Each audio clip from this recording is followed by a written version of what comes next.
Hey guys, my name's Kyla, and I'm your host of That Christian Girl podcast, a podcast that's devoted to helping Christians of all walks of life be inspired and encouraged to reach their full godly potential. Thank you so much for listening today, and I hope you enjoy. Hey guys, it's Kyla, your host of That Christian Girl podcast, and I am back at it again for another episode. And today I'm going to be talking to all of our single ladies and single gents. I know there are some, not as many as there are girls, but there are some guys that listen to this podcast. So hey, how are you doing? This podcast is open to anybody that wants to listen. But today I'm going to be talking about singleness and what we should be doing with our single season. Because you guys, I have noticed once I've gotten back into school, it's like so hard being single sometimes. And there has been some, I guess not temptations, just some things that are coming up and, some interest in some interest in a guy. And I remember just being like, I need to do a podcast episode on this because I need to, first of all, remind myself about how amazing it is to be single and how much of a gift it is to be single. But then also just to really pour out on you guys what has been in my heart for the past, month or so. And just really talk about how we can be using our single season and how it is an amazing season to be in, even though sometimes we can't see that. So, I just wanted to start this off with being single is super hard, especially during the school year.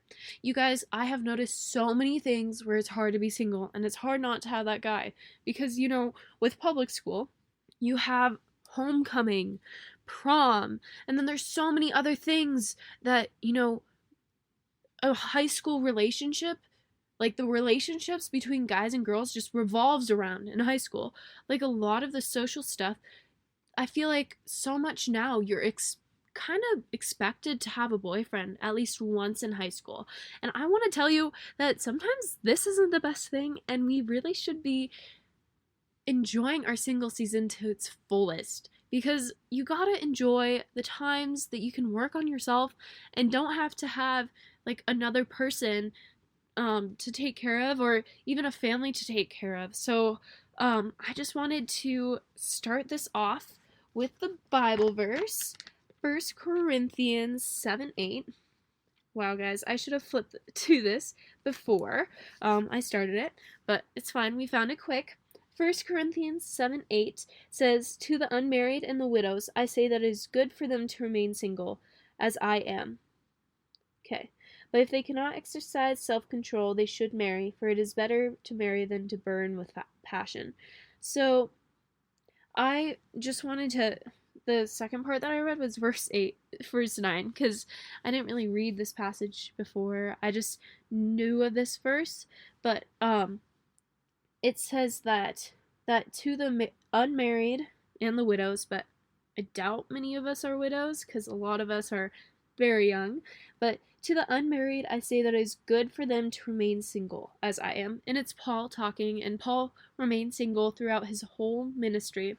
But I feel like it's such an emphasis on women to get married and have a family. But sometimes being unmarried and not being in a relationship, I am definitely not in the point in my life to get married. You guys, I'm not even 18 yet, so I don't think it's legal for me to be married, but I just wanted to remind you guys that it is so good to be out of relationship and not to have that relationship, that it is good for them to remain single, just as Paul is.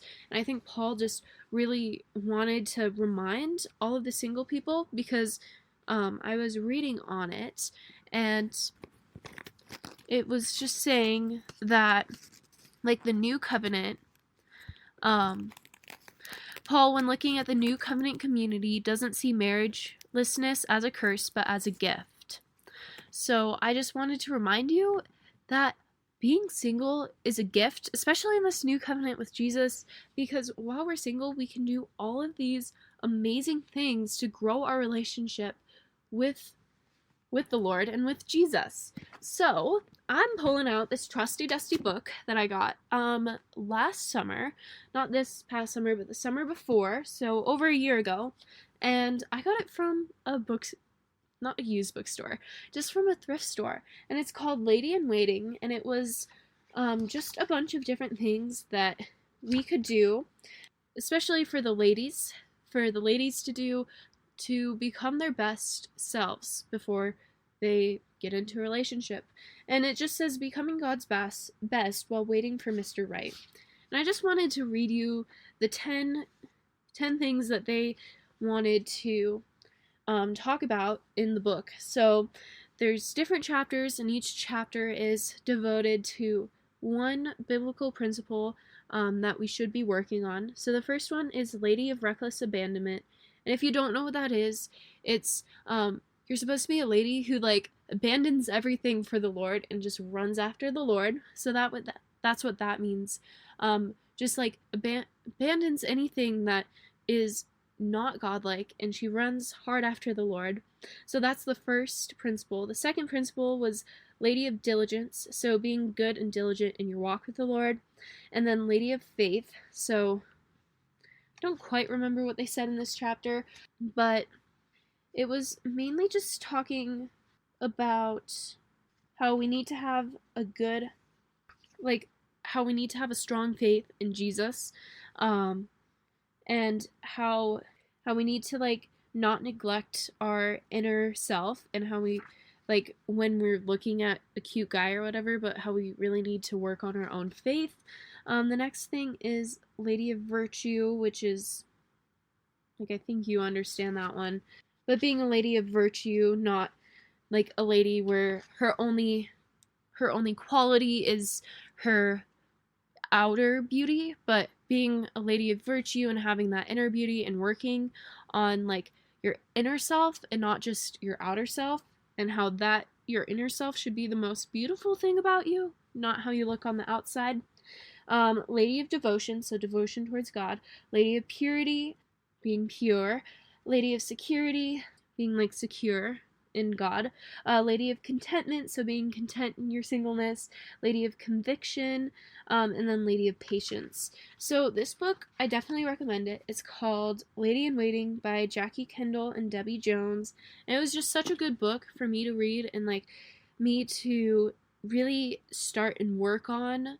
I feel like, especially as not a new Christian, but like kind of renewed faith and wanting to really run hard after the Lord, and after like the bad relationship that I did have with the guy that I will talk about in this podcast episode.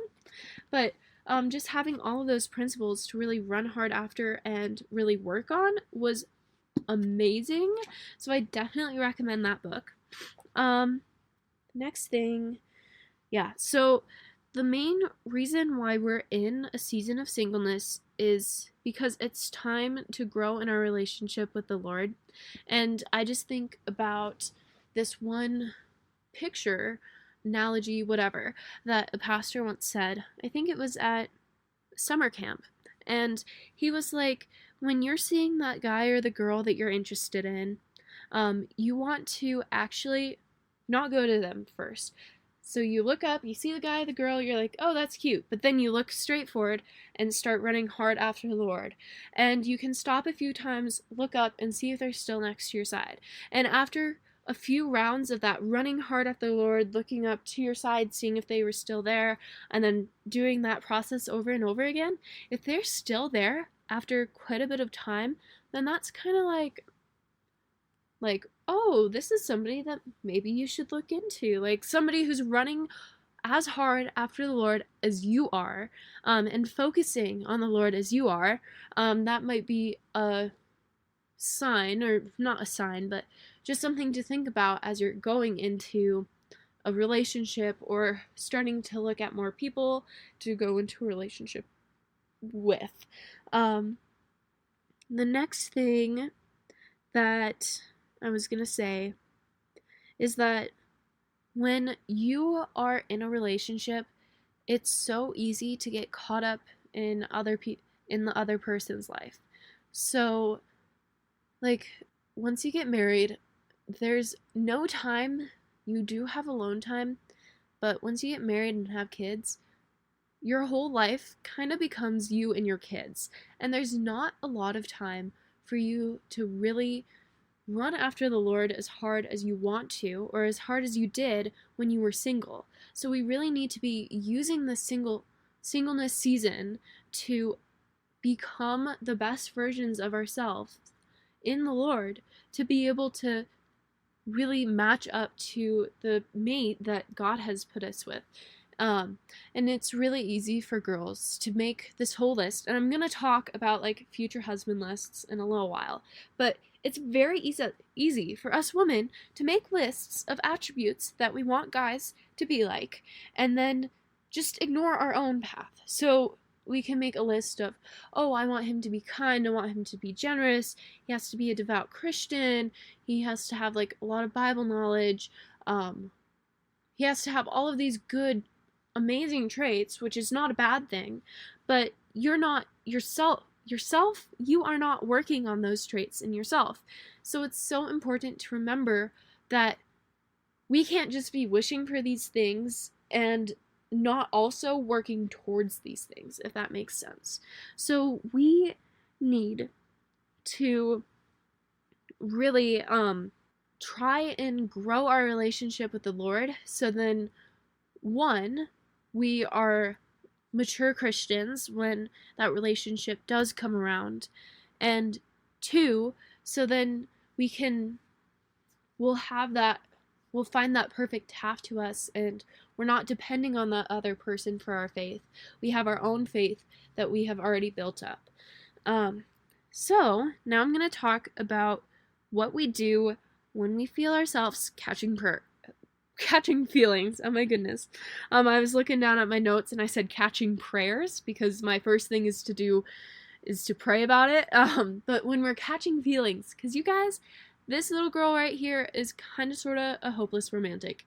Actually, not kind of sort of. She is a hopeless romantic. So there's a few things that I just wanted to talk to you guys about like what we do when we're catching feelings, and we're kind of in the season of singleness, and yeah, we want that, and we want that relationship, and we're also catching feelings. So I wanted to talk about the infamous the prayer in parentheses, the prayer where you're like, dear Lord, if this man is not for me, take him out of my life.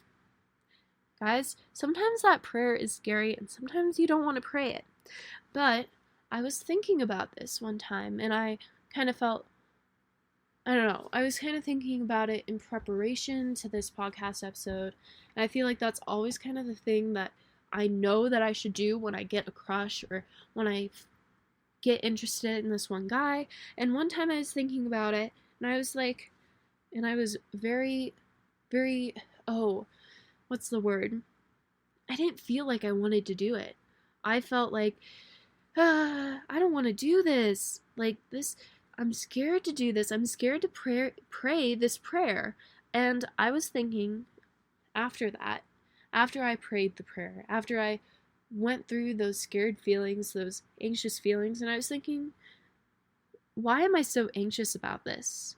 And I was just thinking, like, how your attitude towards that prayer, towards the prayer that that you should pray, because you don't want some guy to disrupt your walk with the Lord if he's not what he has for you. And like surrendering that crush is the first step of having a crush. But I was thinking, like, if you are not praying, if you really don't want to pray that prayer, and if you really are against praying it, then does that mean that this guy is holding a higher place in your heart than God is? Because in our true Christian relationships, I truly feel like we should not be putting things above God, and we should be able to surrender the things that might stray our walk with him to him.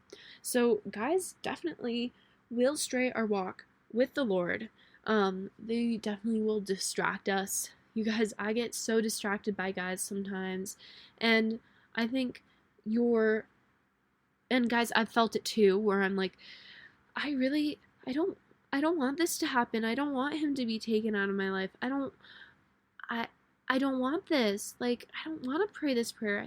I feel convicted to pray it, but in reality, I don't want to pray it because I don't want to lose this relationship or lose the chance that I have with this guy. And I was like, I'm so worried to pray this prayer because I'm worried of losing something that I've put in a higher place in my heart than God.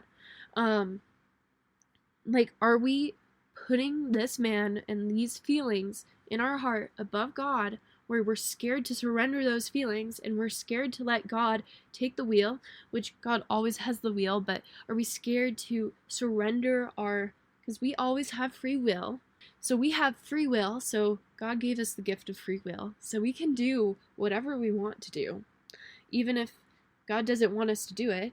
But are we scared to surrender those feelings and be like, God, I place it in your hands and please do with these feelings as you will? Are you scared to do that? Because that, to me, I was just thinking, this is when I struggle and when I realized, like, this guy is holding a higher place in my heart than God is, and I need to put God first. And that's when you really need to surrender that crush, and you really need to give that crush to him, because you don't want this guy who's, I don't know, a temporary thing, who probably isn't the one for you, to take precedence over your heart over God. So I think just surrendering your crush is the first thing. And if you're struggling to do that, just be like, Lord, I am so sorry. I am struggling to surrender this crush, and please help me put you above him. And please, I just surrender that crush right now, because I realize that he's taking precedence over my heart than you are, and I'm worshiping this man over you, and I want to worship you, and I'm so sorry, Lord, and I confess that this made up relationship in my head, or the thought of this relationship in my head, is taking up more of my mind and something that I'm loving more than you. Lord, I pray that you help take away that desire for that man, and I just surrender my feelings towards him to you and just let you do what you will. So yeah, that was my main thing that I was really thinking about. It's like, if this man is taking precedence over my thoughts, and if this guy is, if I'm reluctant to surrender my feelings for this guy to God, that means that I'm worshiping him over God. And I think that's just the one thing to realize, especially for us hopeless romantics, is to realize that we should be putting God first, and we need to be putting God above this one man.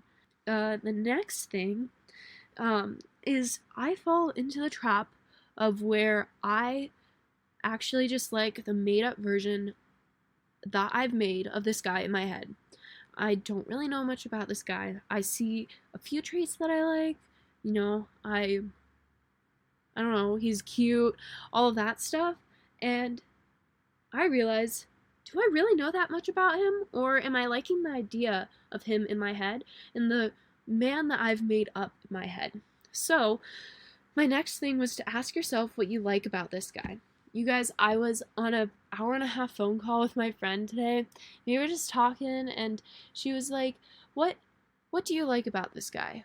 Like, what are some of the attributes that you admire about him? Because I was saying, like, I don't think I have one of those crazy crushes where you're like, ooh, so cute. Like, one of those crazy giddy crushes where you're just like fall head over the heels for the guy. It's more like, I'm interested in him, you know, if that makes sense. It's not like, oh, I really like this guy and blah da da da da. It's like, I want to learn more about him and I'm interested in him, but I don't really know him, and I feel like I've got past that part. But she asked me, like, what are these traits that you admire about him?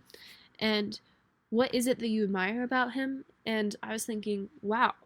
And yes, there were so many traits that I had, but if you had gone back I don't know, a year, 2 years to any of the guys that I've liked, and you ask me, what about that guy do you like? What would I say? Would it be, oh, he's cute, he's funny, blah, blah, blah, blah, blah. But it wasn't all that deep. And I was thinking about this other day where I had this crush on this guy at the end of the school year. Um, and you know what? I really liked him. All of this fun stuff. But it turned out, I was thinking, I let go of that crush so easily. And I was thinking, how did I let go of that? Just because I haven't seen him, and I realized it was never that deep. We never really knew each other. I knew about what he liked, but I didn't really know the real him, and it wasn't really that deep. So really you gotta ask yourself and maybe write it down or just maybe talk to a friend about it. Just say, hey, I want to have a discussion about this guy that I have feelings for, and can you ask me and like go through with me about all the things that I like about him and just help me reflect, because do I really like him, or do I really like the idea that I've made up of him in my mind? The next thing is he a Christian? You girls, we fall into this trap of I can fix him. You guys, I've fallen into that trap where you think, I can fix him, I can make him Christian. That rarely ever works out. Like 98% of the time, you can't fix him. And it will lead to so much heartbreak. And that's kind of what happened with me and my one and only like official relationship. Is I was like, I can fix him, and I know he has these mental health struggles, but I can show him God, and I can help fix these sad depressive thoughts, because that's what helped me, and I can just show him and I can fix him. Girlies, that never works out. No matter if you know that he's struggling with his mental health, or just if he's a great guy but he's not a Christian, 99% of the time you can't fix him. And that's something that we all have to come to the realization to, because it's so easy to think, yeah, I can fix him, I can do this, it's fine, when in reality you can't. So to save yourself from a lot of heartbreak and a lot of trouble, don't ever think that you can fix him, because I think you probably can't. So just being really discerning about, is he a Christian or is he not? And I have like this little part in this episode that I'm going to call counterculture dating. You guys, this episode is like really poorly planned. But I really wanted to get this out tomorrow, so I'm recording it, and I just have a lot to say, and I was like rushing down the outline. But I'm definitely going to talk about like how we can discern if he's a Christian or not, because it's like really hard to discern if a person is a Christian or not, but there's some things that we can discern, because even if he goes to youth group, it doesn't mean that even though if he goes to church or if he goes to youth group, it doesn't mean he's a man of God. And like there's definitely times that that he's not a Christian because like he doesn't even go to church, and that's super easy. But when they're at church, it's a little harder to discern. So I'll definitely talk about that a little bit later. So stay tuned for that. But back to like when you feel yourself catching feelings, my fourth thing is to ask yourself, do you like him for him, or do you like the attention? You guys, I think it's so easy, especially for me. We're just getting down in the nitty gritty of it. It's easy for me to not be attracted to the guy or to his attributes, but to the attention that he gives me. My one relationship, the whole reason I even got into that relationship was it was a time where I was really struggling and I felt really, really alone. And, this guy has done this quite a few times to quite a few different girls. So glad that I'm not the only one who's fallen into this trap. But it's so easy for girls to fall into this trap where I was having super bad friend struggles, and I quote unquote lost two of my friends, and we just I don't know, something happened and we got into a fight or whatever. And then I would just be so alone and I felt so lonely. And this guy, he was like, "Oh, you're struggling? Like, oh, how are you doing today?" And like listening to my problems. And I had that, I guess, attention, but I had his caringness for me. And I think that's when it boils down to the root of that relationship. That was why I got into that relationship, was because I was lonely.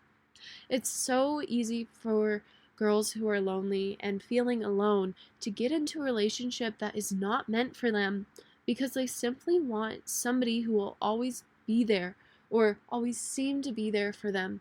Because when you think of dating, you think of somebody who is always there and always going to hang out with you because you're in this relationship. And then I would just say, think about your friendships. If you are in this point where you're lonely and you're feeling like down in the rut and you just want somebody to be there, and maybe you have some friends, or maybe you're just having problems with your friends, just like rethink your friendship situation. Because trust me, a good friend will always be there for you. And they'll always be there to talk to you. And I've just been seeing this with my new friend. It's just crazy to see how the Lord has provided me with an amazing Christian friend. I'm just so blessed. Like, I think she's probably gonna listen to this. um, but like, it's just crazy to see how the Lord has provided. But it's definitely much easier for me to fall into feelings for a guy because he's shown me attention and I feel lonely.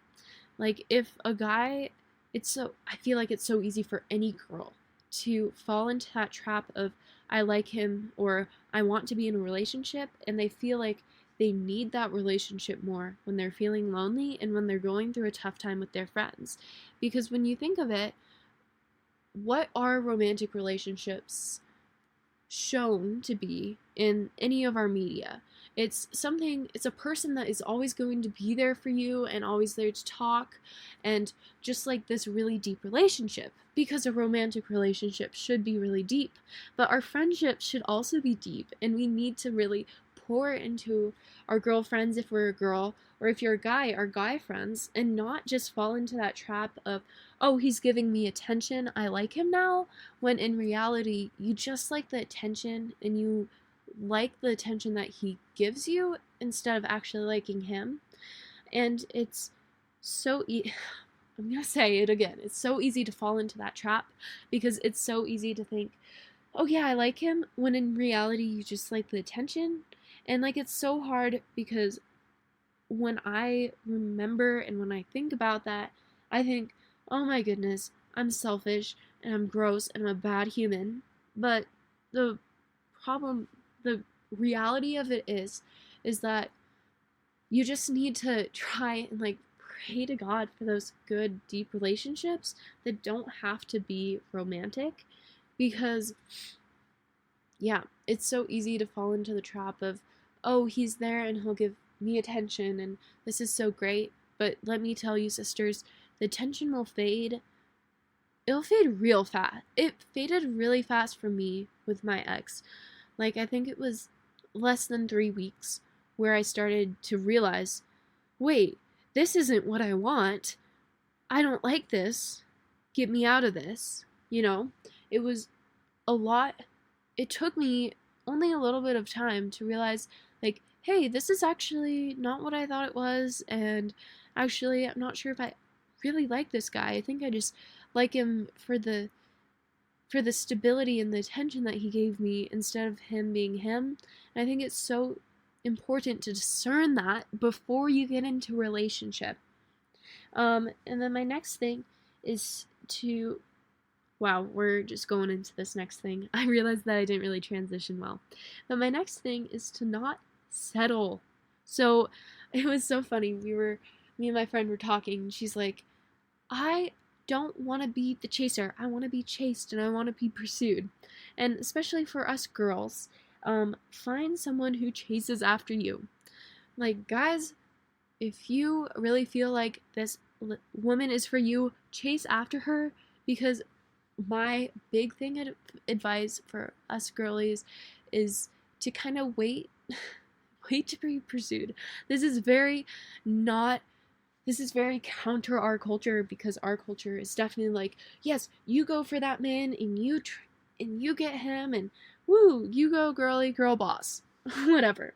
But I feel like there's something so special to be said about the guy who chases the girl. And if he really cared about you and he really wanted you, think about it. He would chase after you, and he would make contact, and he would try and get your number. He would reach out. He would talk to you. He would start conversations. He would ask you on that date, and he would put effort into that. Don't settle for a guy, and don't settle for somebody just based off of looks. Like, you gotta get to know him. But we also don't want to settle. We don't want to just find someone. We don't want to like see a guy and then chase after him, because I feel like it's so easy for us girls now to try and chase after a guy when in reality he doesn't really care about you. And I feel like there's like this thing going around Instagram where it's like, girlies, you are the missing rib. Don't chase after that guy. That guy should come and chase after you, because you are the rib that are missing. And I'm like, not really sure. I don't know. Like, it makes sense, but I'm also like, you know. But I feel like if God really has a guy in place for you and in his plan for you, then that guy would pursue you. Whoa, I said pursue really weird. Pursue you and chase after you, and you would not be the one pursuing. You would be the one who gets pursued. The next thing is, are you in a place in your life to be in a relationship? When I think about myself, and something that I have been really thinking about lately is, am I in a place to get into a relationship? Because my whole idea of relationships is our goal is to marry. And I understand the people, like, I've definitely heard this philosophy from, like, this one girl was telling me about her dating philosophy, where she thinks that, like, it's okay to date multiple people to just figure out what you like. And I understand that, but I'm definitely the person who will date people to dive right in. So I would not want to become a long-term girlfriend of somebody just to figure out, oh, actually I was just trying to figure out what I liked and I don't like you. I don't know if that makes sense. But my whole idea is, our goal is to marry somebody, and our goal out of dating should be to marry. It shouldn't be just to have fun. And I understand a lot of people are like, "Oh yeah, it's fun, and that's why we're dating, because we're having fun and all of that stuff, and it's not that deep." But I'm definitely like the very emotional feeling person who's like, no, when I date, I'm looking for that connection, and I'm looking for that deeper connection with the person that I'm dating. And I want that connection, and I want to date to marry, because I don't think there's much of a thing that, like, oh, we should just date around to see who we like and who we don't. That being said, if you are dating someone and you're like, actually, this is not the guy for me, don't settle. Like I said, don't settle for a guy who's not right for you. But also, I feel like we should really be thinking in our lives, like, are we in a place to get married right now? Because I am 17, so I'm definitely not in the place to get married, and I'm definitely not going to get married soon. And I was just thinking, I'm gonna move away to college next year. Like, should I be getting into a relationship this year if I know that probably it won't come out of anything, and nothing will probably come out of it? And I feel like if I'm gonna trust God, and I'm just gonna let him do his will. So if he decides, like, oh, this is the guy for you, and and he puts it in his plan for my life for me to start dating a guy this year. Like, definitely going to trust his plan. But right now, where I'm at, I'm like, what's the point of me trying to pursue a guy and chase after a guy if I know that I'm going to move away next year and he probably won't be at the same place? And I'm definitely at the place where I'm like, you know what? I'm not ready to marry. I'm content in my standing right now. I don't feel the need to be with a guy, and I am content working on myself and working on my relationship in God. And I'm trying to just use this single season to really run after God and really pour into this podcast too, because it's so easy for us girls to get really distracted by guys. And like I said in the beginning, it's really easy to get distracted by guys. And I feel like if I had gotten together with the guy that I liked last year, I wouldn't have made this podcast. If I was with a guy all summer, if I don't know, if I was dating or, in a talking stage with a guy before I started this podcast, or when I had the idea of the podcast, my mind probably would have been on the guy, not on the podcast. So I feel like I've really enabled this single season to really help me grow in my relationship with Christ, first of all, and then also be able to pour into things like this podcast. And then, like, wow, Lord, you're really utilizing this amazing single season. And I'm just so happy to be single because I have so many other responsibilities right now. Like, during the summer, I was like, well, can't get into a relationship with anybody because I barely have time for myself. Like, my me time was going to the gym, and my me time was like laying around the house on Thursday. And like now I'm going to school full time. I'm working 4 nights a week, and I'm just vibing with life right now, and life is gonna get busy. I'm like, I don't really have that much time for a guy, so I'm just like really glad that I'm single, and I'm really trying to utilize this season to the best of its ability, because I know that, if God wills for it, it's going to happen, and I don't know, I'd be happy to be in a relationship.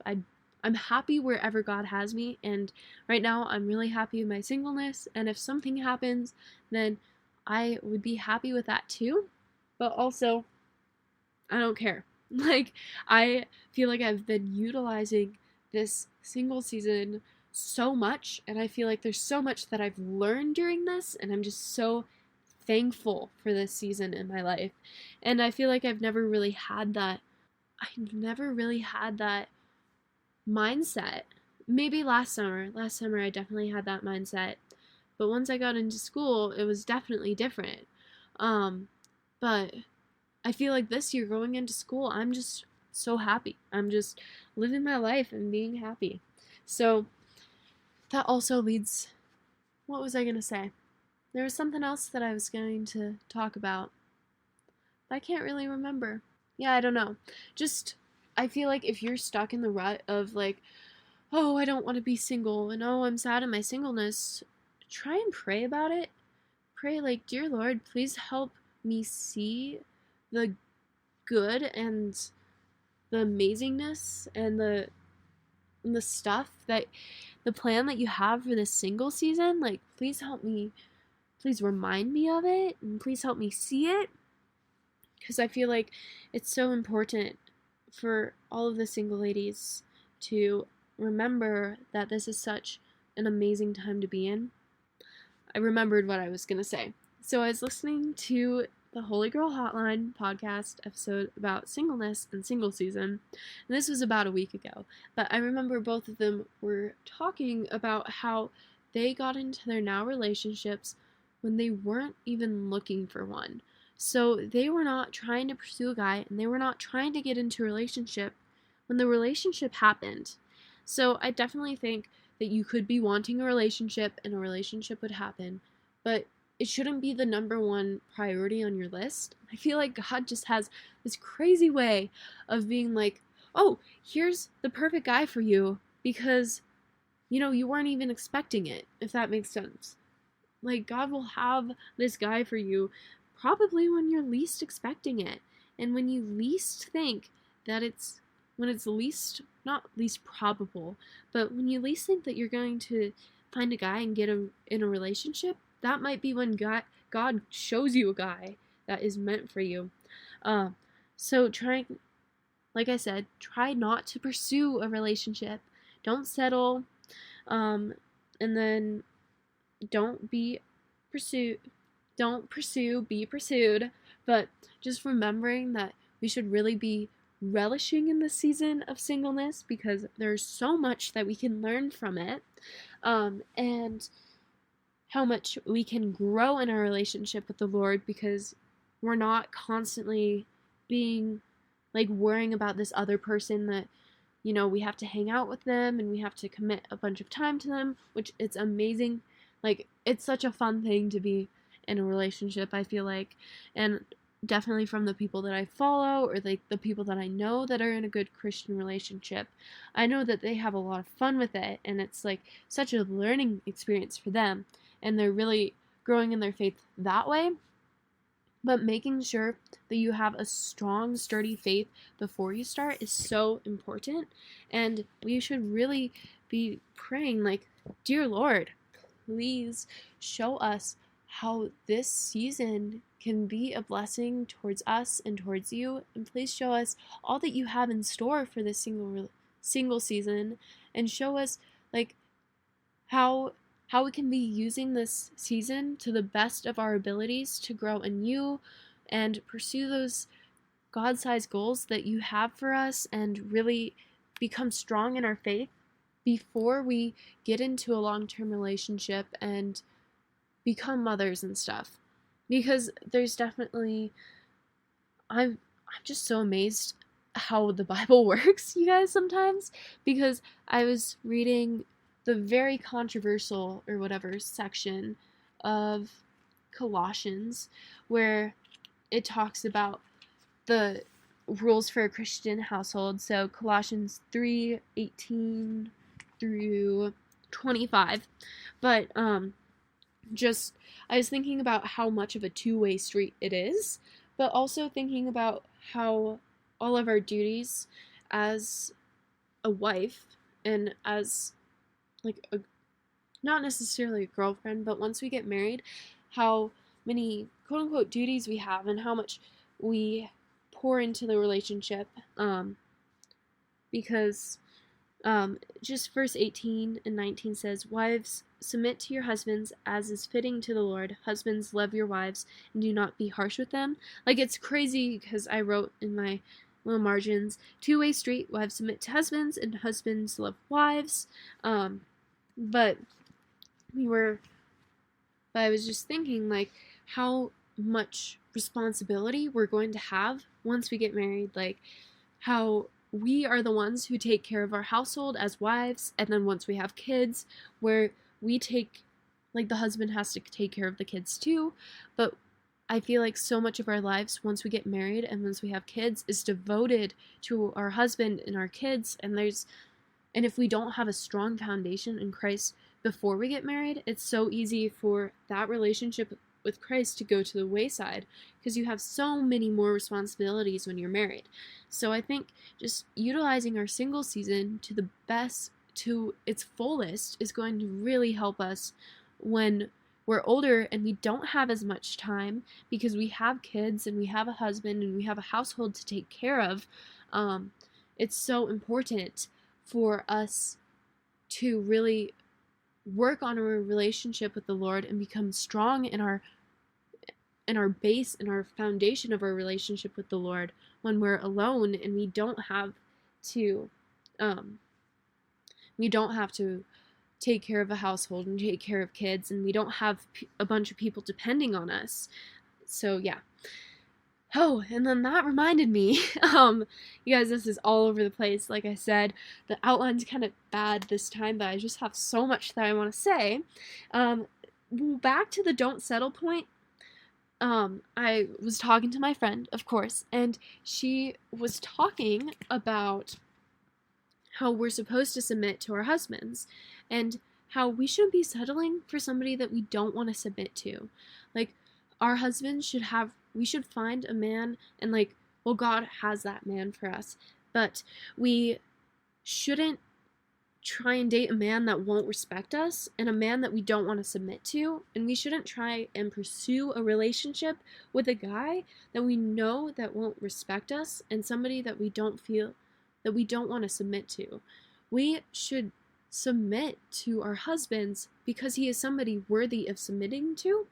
So just really trusting the Lord in giving us that person worthy of submitting to, and then also giving that husband that will respect us in a way and respect our submission to him. So just remembering like how God models our perfect family and our perfect relationships, and how like the wife is supposed to submit, and then the husband is supposed to be the head of the household. So we're supposed to be looking for somebody who is worthy to be the head of our household and worthy to be the father of our children, and like God will give us that person, so you don't have to like go in it blind, but praying for those, and then also making sure like when you are opened up to this man, making sure that he is somebody that you know is worthy of your submission and you know will help grow your relationship in the Lord. So next we're going to go into counter dating culture. So I just wanted to talk about how you don't have to go with the crowd. Go with the flow and be part of the crowd, mass high school, college, post-grad dating crowd, because there is definitely some things, especially in high school, that really is probably not the most ideal. I was talking to my friend, this is all coming off that amazing conversation that I had with her, but we were talking about how going on a date does not mean that you have to be a boyfriend and girlfriend. Like, you should go on a few dates before you become a girlfriend of somebody. And I feel like that our dating culture nowadays says, oh, you go on a date with this person, you're actually dating them, and you have to be their girlfriend. And I feel like to really truly figure out if you want to date this person, you have to go on at least one date with them. Another thing that I was thinking about is trying to discern if the person is a Christian or not, like if the guy or girl is Christian or not. Maybe suggest like when you guys are talking and starting your friendship and relationship, be like, hey, do you want to read this book with me? And it could be like a biblical book. Or do you want to, can we go to a coffee shop together, like as like a first date or whatever? And it doesn't even have to be a first date. Just ask like, hey, do you want to meet me at a coffee shop Saturday morning or whatever, or someday after school, and read a passage. Like, you could find a passage in the Bible that you want to read with them, and then you guys could read it together. And one, you want to see if they'd be interested in that and if they'd be up for that. And then two, you also would want to see what they got out of that passage. My friend, she was dating this one guy, and she just kind of had the feeling that he wasn't a Christian. And it turned out that he wasn't, because they weren't getting the same stuff out of the messages, and she was way more mature in her, well, she was just more mature, but she was more mature in her faith than he was. And yeah, she was telling me about how like she felt like he was not as mature in his faith. And I feel like it's so hard to discern that. Sometimes it's hard to discern that, but trying to really create a relationship with the Lord in the midst of your guys' relationship. So like doing Bible studies, praying together, reading like biblical books together, like doing all of that stuff will help both of you grow in your relationship in the Lord, and then also grow with each other's relationships.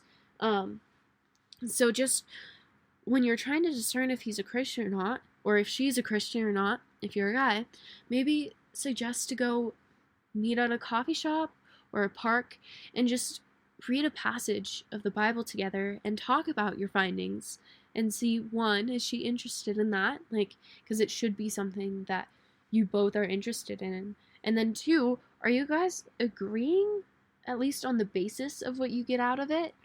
Are you feeling like this person is as spiritually mature as this man, as you are. Sorry. So are you feeling like you're the same equals on your spiritual maturity? My next thing is to remind you guys that you're not behind and God may be protecting you. I feel like, especially in high school culture and college culture, it's so easy to feel like you're behind if you haven't had a relationship yet. And I definitely felt that way, where I felt, oh, I'm behind because I hadn't have a relationship yet. And I feel like if I had just trusted God more, then I would have been saved from so much hurt and so much like tribulation and stuff if I had just trusted him more. So, I wanted to say, like, God may be protecting you if you are not getting into a relationship. And I know it's so hard to see this, but you guys, it's worth it so much more to be protected from a relationship that is not going to be glorifying for God and it's not going to be a good relationship versus getting into a relationship where it's not the right one for you and it ends up hurting you more than it helps you. So remembering that you're not behind. I know that Amelia Merkel, a girl with Jesus, I can't say her last name, especially Melky, maybe? Off the top of my head, I'm really bad at saying names, especially last names. I remember the first names, but like the last names are harder. But Girl with Jesus on Instagram, she has a few videos about like how you're not behind, and I know that she has her own podcast, Who Is She Becoming podcast, and I'm pretty sure one of the episodes talks about like you're not behind, especially with high schools. Like, you guys, if you're not in a relationship in high school, you are not behind, because what did I say that dating was meant for? Marriage. And can you get married in high school? Nuh-uh. You cannot get married when you're 16, so you are not behind. And I'm not discouraging any high school relationships, because I definitely think that, some of them can be really good, and some of them, God definitely has in his plan, but also, like, don't feel behind if you haven't had a high school relationship yet. I know I would have saved myself from so much heartbreak, and not heartbreak, but just like heartache and trouble if I had just waited and been more stable in my relationship with God. But yeah, so remembering that you are not behind if you don't have a boyfriend in high school. And then also, just the final thing is to strive to actually know the guy or girl before you date them. This is what I was saying at the beginning, just striving to know this person before you date them. So yeah, hang out, go on a date with them, hang out with them before you actually become boyfriend girlfriend, because I feel like boyfriend girlfriend is so much commitment, and I feel like there can be so much trouble saved if you go on a date and you have good solid conversations and you, I don't know, hang out a few times before you become girlfriend boyfriend, and you really try and engage in those like deep conversations to see if this is a guy that you truly want to date. Because it's easy for me to be like, oh, I want a boyfriend and all of this stuff, but like, if a guy came along and asked me to be his girlfriend, would I actually want to be in that relationship? Probably not. Where am I going? You guys, I'm so tired today. It's like Labor Day. Just brain is not working. But like, I don't truly know him, and I feel like that was my problem with my ex too. Like, I didn't truly know him before I started dating him, and that was what led to so many issues, because I knew his hobbies, I knew what he liked, but I didn't really know his heart. So trying to truly know a person and hanging out with them before you become official is so important. And it's so easy for, guys and girls to be like, oh, one date now, or even no dates, because there's the whole talking stage where you're like getting to know each other, but you actually haven't really spent any time alone together. You just text each other and you talk at school around other people, but there's not really any deep relationship with each other. Like talking stages are amazing, but also if it's just via text and phone, like I don't think that's the greatest. If you're long distance, it's definitely different. But with an actual talking stage, like talking stage with somebody at your school, you should at least try and hang out with them one on one before you go before you decide commitment. Because I feel like it would definitely save a lot of trouble and a lot of heartbreak in a lot of girls and even guys if you guys if we truly got to know the person we're dating before dating them and then just expecting to get to know each other as you're dating. And that goes into my thing, like, we should be dating to marry. So, go on a few dates and talk to a person to get to know them. And then, if you really feel like truly this is maybe a potential husband or wife, then you go on to dating where you get to really know each other. But trying to truly get to know somebody, like, know them better before you date instead of just knowing, like, baseline stuff. Like, really try and work on a friendship before you go into romantic. Okay, my last thing is just, you guys remember how much of a blessing single season is. Remember how much you can do with your single season and how much your relationship with God can grow in this single season. And just be encouraged that maybe a guy will come when you're least expecting it. I just realized I didn't talk anything about, like, future husband stuff, so maybe I'll just quickly do that before I end this episode. So just wanted to talk about, like, future husband lists or whatever. If you guys want to do this, and it's definitely just a want, but it's kind of good for you guys, for me especially, to make a little list about, like, we call it the deal breakers of a relationship, where you're like, if this guy does this, it's a deal breaker.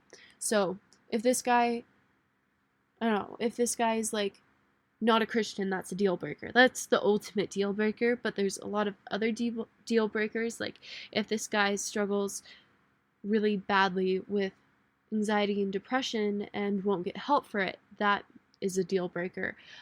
If this guy is very emotionally dependent on you, that's a deal breaker. Like, there's a lot of different deal breakers, but there's can also be, like, the future husband wish list or whatever, where you're like, okay, 1 is he loves the Lord, 2 is that he's kind and compassionate, 3 is that he is good with kids. Like, you can add a lot of things into that future husband list, and then also you want to have your deal breakers in your mind. So I would say, like, 1, think about all of the attributes that you want in a guy. So write these down, write it in your notes. Just think about all of the things, attributes that you want in your future husband. So some of mine would be: number 1, loves the Lord. Number 2 is good with kids. Number 3, always respects me and respects my boundaries. Number 4, respects his parents, like, loves his mama. Number 5, I don't know, there's so many that I could do. Number 5 is, like, treats other people, like, I think there's such a big thing about respect, but number 5 respects people around town. So, like, any people in a customer service job, like, that is such a big thing. Or, like, if he's a tipper, like, if he can tip, like, that is such a sign of, like, respect. And I kind of look up to guys who tip. Like, wow, you amazing. And I get if you're not in, like, a tipping culture place, but, like, I feel like tipping culture is such a big thing in the US. Oh, and then number 6 is willing to engage in very deep conversations with me. And then some of my deal breakers are: 1, I guess this isn't much, well, sometimes it is, but 1 is, like, if he has any problems with alcoholism, or, well, number 1 thing is if he doesn't love the Lord. The number 2 thing is, like, substance abuse. If he is an alcoholic, and this doesn't really go into high school, but once I get older, if he struggles with alcoholism or like smoking pot or whatever, that's a big deal breaker for me. My second thing is, my third thing or whatever, is that if he doesn't treat me with respect. My fourth thing is that if he doesn't treat his parents with his respect. The fifth thing is if he is unkind to children, if he looks down and like hates children, and if he's not willing to be kind to children, like, biggest turn off. This goes into like my things that I want for a husband is like that he dresses respectfully, and like he dresses up for things, and he like carries himself in a more like respectful way, like not in a prideful way, just in a way that is like, I respect, I don't know how to explain it, but that he's not like a lazy bum and he doesn't wear sweatpants all the time, and he actually cares about like his image or whatever. Like, not image focused, you guys. I'm not trying to say that he's image. Like, that's something that I want. I want a guy who like carries himself with respect, and because that's somebody that I would want to submit to. I don't want to submit to some lazy bum guy.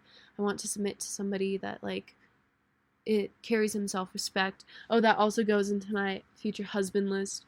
Somebody who earns money and works hard, like blue collar man, quote unquote blue collar man, but like somebody who works hard for his money and like earns his own money, and like for the deal breakers, it would be relies on his parents' money and doesn't have a job and is lazy.